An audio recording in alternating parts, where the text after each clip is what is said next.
Bersama saya Azlin Arif dalam rentasan berita edisi 1037. Antara paparan utama. Api dalam sekam lebih bahaya jika tak nampak. Banjir di Selangor, siapa yang berpolitik? Apabila amanah diberi kepada bukan ahli. Beza Menteri Kesihatan dengan Menteri COVID-19.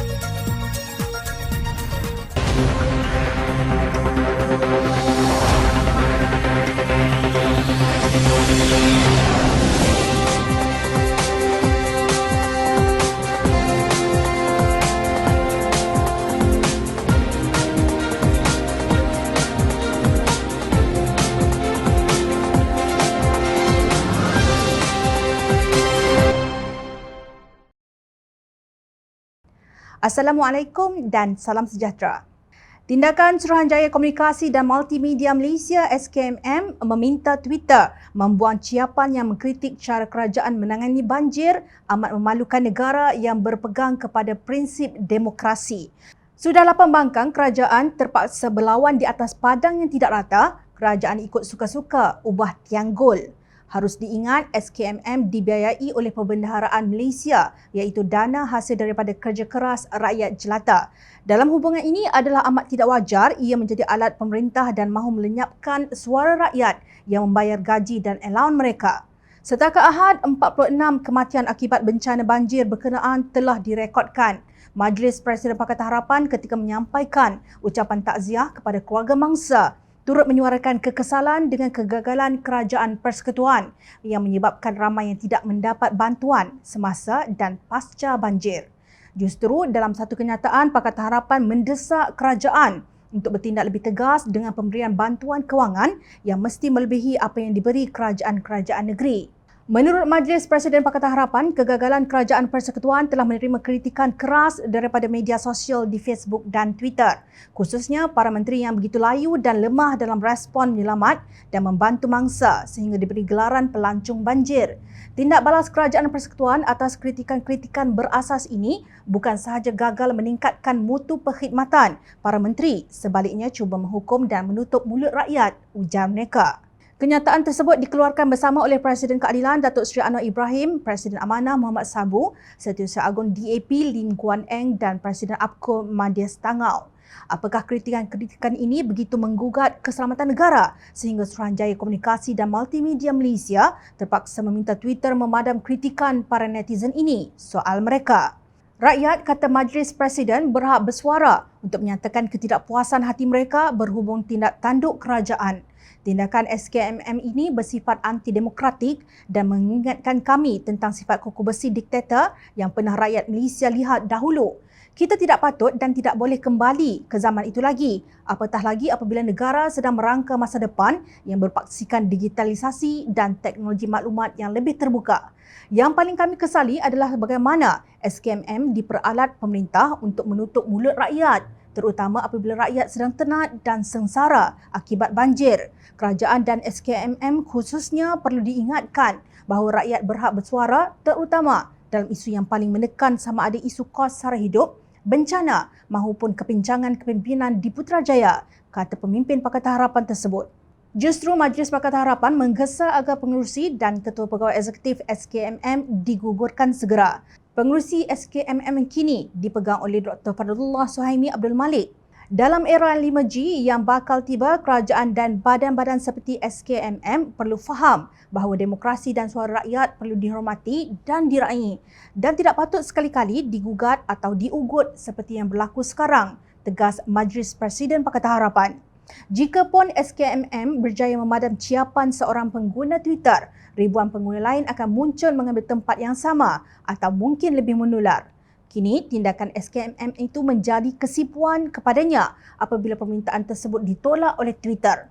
Sekali lagi, Jom Channel ingin menarik perhatian SKMM kepada kenyataan Suruhanjaya Hak Asasi Manusia Malaysia Suhakam pada 20 Februari 2021 yang lalu. Media adalah alat penting yang menyumbang kepada kesedaran dan perlindungan hak asasi manusia yang lebih baik melalui pelaporan mengenai keadaan hak asasi manusia dalam negara. SKMM bertanggungjawab menyediakan persekitaran yang membolehkan media berfungsi secara berkesan bagi memenuhi kepentingan orang ramai.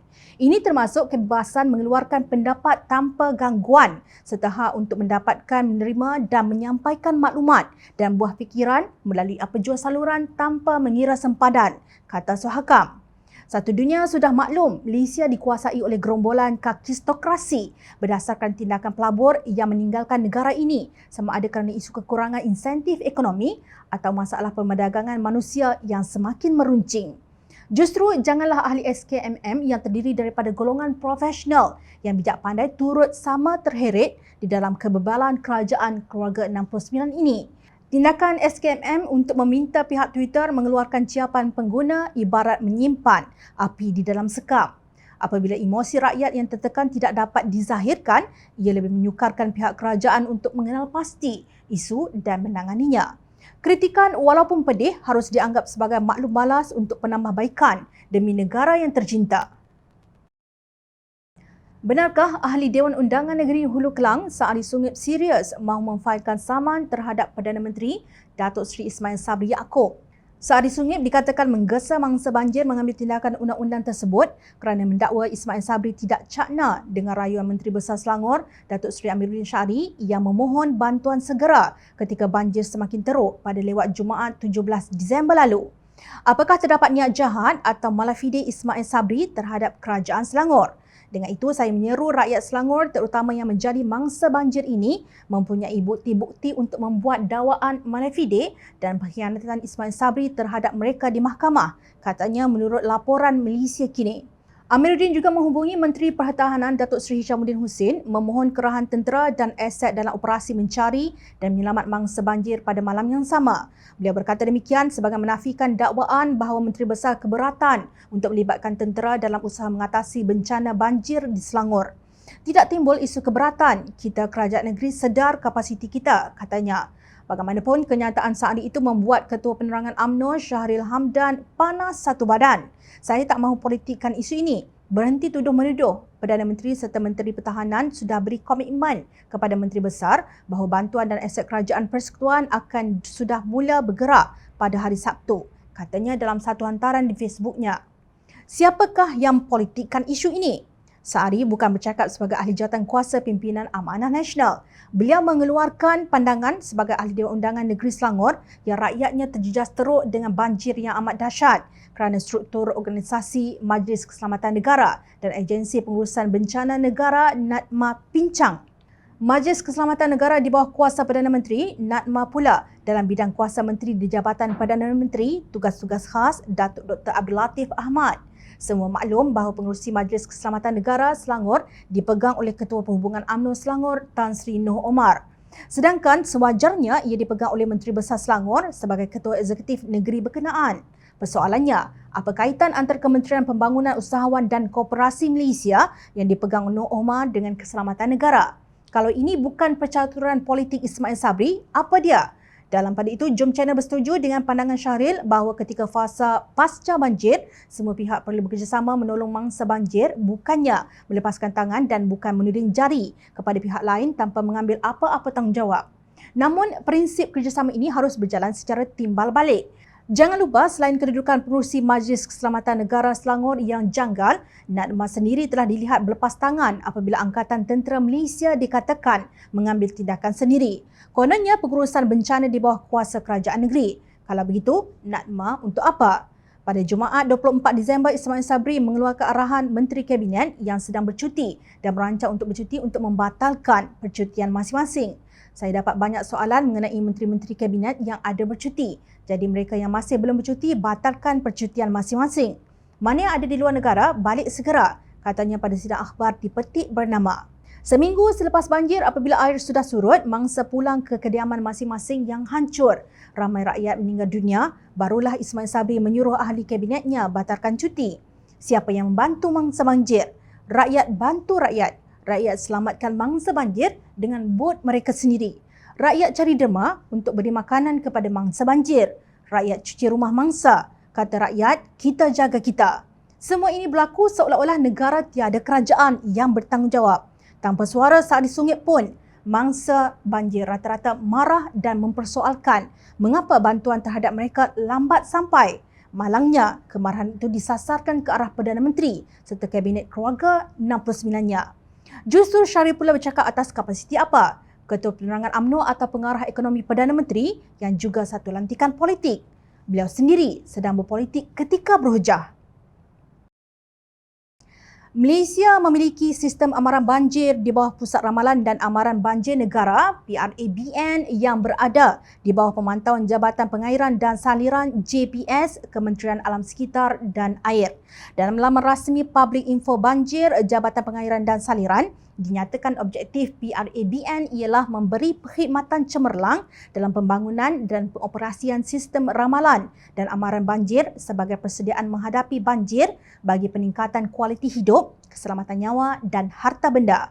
Antara fungsi utamanya ialah memastikan operasi ramalan dan amaran banjir yang berkesan selaras dengan keperluan agensi berkaitan, bencana banjir dan orang awam dalam penerimaan amaran banjir.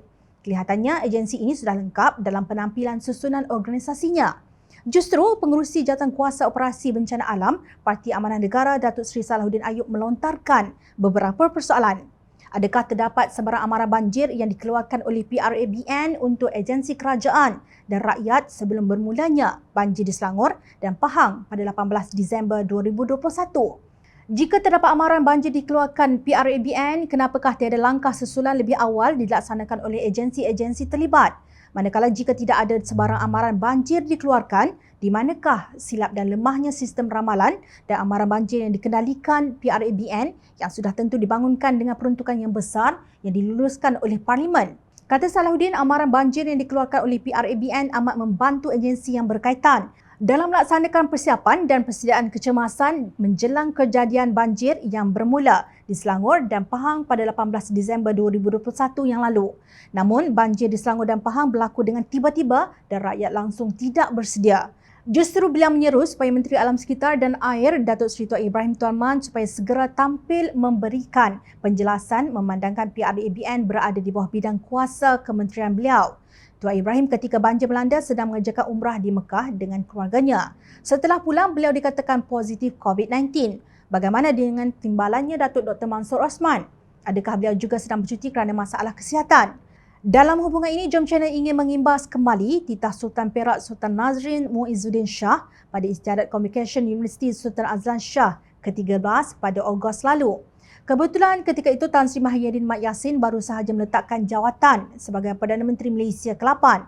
Dalam titahnya, baginda merujuk kepada tulisan ahli falsafah Islam Ibnu Khaldun dalam mukadimah yang dihasilkannya 800 tahun lalu mengaitkan bencana dengan perubahan sosial. Titah baginda, urus tadbir perlu berteraskan prinsip keadilan iaitu meletakkan sesuatu pada tempatnya dan menyerahkan amanah kepada yang ahli dalam bidangnya. Manusia pada saat menghadapi bencana berat yang sedang melanda ini wajib mendalami lubuk hati, menyelami daya fikir agar dapat menginsafi tentang kemungkinan jatuhnya sesebuah identiti politik, kerajaan, negara dan tamadun jika sesebuah negara tidak memiliki cukup persediaan dan kekuatan. Titah Sultan Nazrin. Namun, demi memberi ghanimah kepada penyokongnya, Perdana Menteri ke-9, Datuk Seri Ismail Sabri Yaakob tidak mengindahkan pesanan Sultan Nazrin. Antara kementerian yang malang ialah Kementerian Alam Sekitar dan Air diamanahkan kepada Tuan Ibrahim. Beliau memiliki ijazah dalam bidang dakwah dan kepimpinan yang langsung tiada kaitan dengan sains pengurusan alam sekitar dan air. Tuan Ibrahim pernah berkata Malaysia bukan tergolong dalam kategori negara yang terdedah kepada impak perubahan iklim yang ketara. Beliau berkata demikian apabila Malaysia tidak diundang pada sidang kemuncak pemimpin berkenaan iklim di Amerika Syarikat pada 22 dan 23 April lalu. Kini, negara diserang taufan Rai dan beberapa buah negeri mengalami banjir yang teruk sehingga meragut puluhan mangsa. Perubahan iklim mengakibatkan taufan dan bencana alam semakin kuat dan menyebabkan kerosakan serta korban jiwa yang lebih besar. Ini kerana corak cuaca semula jadi menjadi lebih ekstrim akibat pemanasan global. Masihkah kita boleh berhujah bahawa Malaysia tidak terdedah kepada perubahan iklim yang ketara? Tidak cukup ketara lagikah setelah terbukti banjir melanda seiring dengan serangan taufan Rai? Inilah masalahnya apabila amanah diberi kepada yang bukan ahli. Semoga Tuan Ibrahim dan Dr. Mansur dikurniakan kesihatan untuk membetulkan kebobrokan di dalam kementeriannya. Jika tak mampu, letak jawatan adalah option terbaik. Menteri Kesihatan dalam era pentadbiran Pakatan Harapan Datuk Seri Dr. Zulkifli Ahmad menggesa pihak Kementerian Kesihatan Malaysia KKM memberi perhatian soal kesihatan mental dalam kalangan mangsa-mangsa banjir. Ahli Parlimen Kuala Selangor itu berkata selain penyakit berjangkit seperti kolera yang berlaku pasca banjir, soal kesihatan mental perlu juga diambil berat. Menurut beliau, banjir yang lama sehingga menjejaskan segala harta benda serta perkakas rumah dengan teruk pastinya meninggalkan trauma kepada mangsa. Saya menggesa pejabat kesihatan daerah dan KKM mengambil perhatian terhadap kaum ibu atau isteri serta anak-anak walaupun mereka seronok bermain banjir, sudah pasti akan timbul trauma dalam diri mereka akibat banjir yang teruk ini. Saya harapkan isu kesihatan mental termasuk anxiety dan kemurungan perlu diberi perhatian bagi memastikan kita tidak berdepan dengan masalah ini di samping pandemik yang masih menular, katanya seperti dipetik Malaysia Deadline. Beliau berkata tekanan mental juga boleh wujud apabila terpaksa tinggal lama di pusat penyelamat sementara banjir. Bilangan harta benda yang musnah tambahan pula tinggal di PPS yang begitu lama, semua ini adalah tekanan-tekanan yang boleh menjejaskan mental warga Kuala Selangor, juga seluruh Selangor dan negara, ujar beliau. Zulkifli juga menjelaskan bahawa pelbagai penyakit mungkin akan dijangkiti semasa banjir, antaranya penyakit leptospirosis iaitu sejenis penyakit yang disebabkan oleh bakteria leptospira yang ada dalam air kencing haiwan mamalia yang terjangkit. Demikian isu yang difikirkan oleh seorang yang pakar dalam bidangnya yang memang sesuai untuk memegang jawatan Menteri Kesihatan. Beliau memandang fasa pasca banjir serta masalah kesihatan yang bakal dihadapi oleh mangsa-mangsa yang kini dalam kesedihan kerana kehilangan harta benda. Ada juga yang kehilangan tersayang kerana menjadi korban jiwa banjir yang berlaku tiba-tiba itu. Adakah perkara yang sama sedang difikirkan oleh Menteri Kesihatan Kerajaan Tebuk Atap 2.0, Khairi Jamaluddin? Tidak kedengaran beliau bercakap tentang apa-apa penyakit berhubung dengan banjir. Juga tidak ada laporan mengenainya. Namun, beliau tidak lupa menyebut mengenai Ahli Parlimen Hulu Langat, Datuk Ustaz Hasanuddin Muhammad Yunus yang baru pulang dari luar negara. Katanya Hasanuddin boleh didenda RM1,000 sekiranya didapati melakukan kesalahan melanggar perintah kuarantin di rumah. Menurut Khairi, Kementerian Kesihatan sedang melakukan siasatan terhadap dakwaan beliau melanggar perintah kuarantin di rumah selepas membuat lawatan rasmi ke luar negara. Katanya Hasanuddin ada membuat permohonan untuk pengecualian kuarantin bagi menghadiri persidangan Pertubuhan Kerjasama Islam OIC di Istanbul, Turki untuk perjalanan 8 hingga 12 Disember. Beliau menghadiri persidangan tersebut bersama 3 lagi wakil dan pengecualian kuarantin itu diberikan kerana protokol ujian dan pelepasan untuk perjalanan rasmi. Namun, Pusat Tindak Balas dan Kesiapsiagaan Krisis CPRC menerusi email pada 20 Disember kepada beliau mengeluarkan perintah-perintah pengawasan dan pemerhatian di rumah HSO, kata Khairi dalam satu sidang media. Ahli Parlimen Rembau itu berkata Hasanuddin tiba di negara ini pada 22 Disember. Justru pengecualian kuarantin yang diterima sebelum ini ditolak sekaligus beliau diminta melakukan kuarantin di rumah. Oleh itu, kita sedang menyiasat perkara ini di mana beliau telah pergi ke Turki, Iran dan Pakistan serta di mana sahaja beliau telah berada. Sekiranya benar beliau melanggar perintah kuarantin di rumah, beliau boleh didenda RM1,000, tegasnya. Mengulang mengenai kenyataan Khairi itu, Hasanuddin berkata beliau mematuhi semua prosedur operasi standard SOP sebelum dan selepas memasuki negara ini sekembalinya dari Turki. Beliau menjelaskan setibanya di lapangan terbang antarabangsa Kuala Lumpur, KLIA, beliau telah memberikan butiran penuh perjalanannya di MySejahtera selain menunjukkan surat untuk pelepasan kuarantin yang telah dimohonnya menerusi kaunter Kementerian Kesihatan KKM di situ. Walaupun surat itu menampak seolah-olah luput tarikhnya kerana sepatutnya untuk ketibaan pada 11 Disember, kaki tangan KKM memaklumkan ia masih sah selama sebulan dari 11 Disember, katanya dipetik Free Malaysia Today. Banyak SOP di KLIA tetapi saya diarahkan menjalani ujian saringan COVID-19. Ini bererti sekiranya ujian RT-PCR saya adalah negatif, saya dikecualikan daripada menjalani kuarantin. Saya mengambil 6 ujian RT-PCR sebelum terbang pulang dan satu lagi di KLIA yang hasilnya negatif. Jika surat itu tidak masih sah, saya tidak akan dibenarkan membuat ujian itu. Saya kemudian dibenarkan meninggalkan lapangan terbang tanpa perlu menjalani kuarantin di rumah, jelasnya. Hasanuddin berkata beliau berulang kali meminta jaminan pegawai KKM di KLIA mengenai pengecualian itu. dan tidak diarahkan memakai gelang kuarantin. Katanya KKM mengarahkan beliau ke kaunter imigresen sebelum meninggalkan lapangan terbang tanpa arahan untuk menjalani kuarantin di rumah. Hasanuddin juga menegaskan beliau tidak mahu menyukarkan keadaan, sebaliknya akan bekerjasama penuh dengan pihak berkuasa. Saya tidak mahu menyalahkan sesiapa, sekiranya ada siasatan dan denda dikenakan. Saya memiliki semua dokumen yang diperlukan. Saya akan patuh sepenuhnya. Tiada masalah kerana saya seorang yang amat berpegang pada SOP, tegasnya. Nampak tak, seorang bekas Menteri Kesihatan yang memiliki kelulusan kedoktoran dalam bidang toksikologi menyatakan kebimbangan tentang kesihatan fizikal dan mental mangsa banjir di masa hadapan. Seorang Menteri Kesihatan Kerajaan Tebu Atap 2.0 yang memiliki ijazah dalam bidang filosofi, politik dan ekonomi hanya sibuk hendak menangkap dan menghukum mereka yang didakwa melanggar SOP COVID-19. Mujur cadangan beliau berhubung pindaan Akta Pencegahan dan Pengawalan Penyakit Berjangkit 1988, Akta 342 yang zalim itu ditangguhkan setelah dibantah oleh Ahli Parlimen Pakatan Harapan dan pembangkang lain di Dewan Rakyat. Khairi adalah salah seorang daripada menteri yang diberi amanah tetapi bukan ahli dalam bidang yang beliau wajar bertanggungjawab. Seperti yang dititahkan oleh timbalannya di Pertuan Agong Sultan Nazir Azlan Shah Ogos lalu. Maaf cakap, setakat ini Khairi yang hanya menjadi Menteri COVID-19 sahaja, bukan Menteri Kesihatan. Nokta. Ingat, rakyat sentiasa memerhati. Teruskan bersama kami di Jom Channel dan reporter jomchannel.net untuk mendapatkan berita politik tanah air. Saya Azrin Arif. Terima kasih. Assalamualaikum dan salam sejahtera.